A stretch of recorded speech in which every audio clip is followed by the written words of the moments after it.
Oxford Energy Day is really important because it brings together not just the community of researchers working on energy in Oxford, but also policymakers and people working in industry. Energy transition is a very hot topic, a global topic. It's also very political. Opening spaces for conversation is always the sort of first step to doing something about these crucial questions. So it's good to have them together on a day like this. So we've got people from science, engineering, geography, and many other departments as well. One of the things that I enjoy about these days is just listening to talks that I wouldn't otherwise kind of necessarily choose to go to, and then being inspired in ways that I didn't expect. We have such a breadth, depth, but also a concentration of excellent research, world-leading research here in Oxford that really is so inspiring. And also the opportunities to translate our activities from the lab to market to help achieve real-world impacts from our research. Governments all over the world are grappling with a lot of decisions that they need to make around meeting environmental objectives, climate targets, as well as economic growth for their citizens. And they face a lot of trade-offs. My research helps policymakers get access to information that can resolve those trade-offs.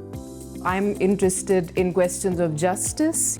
Increasingly, this seems to me to be just a transition that is very important for the global energy system, the environment, etc. But my key concern is to push for more justice in this so-called just transition.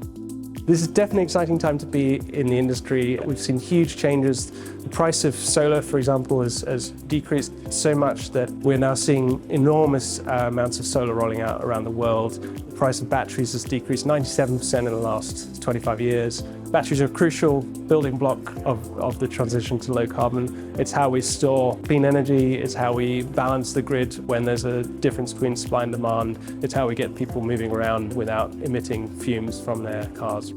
So my job as an academic, first of all, is to ask the uncomfortable questions, but I also want to work with, community-level organizations, local governments who are dealing with questions of displacement, extraction, etc. I am optimistic about the renewables transition, about steady progress towards achieving net zero. I am much less optimistic about the justice part of that energy transition. We try to think beyond stuff that would just be relevant to people like you and me here in Oxford.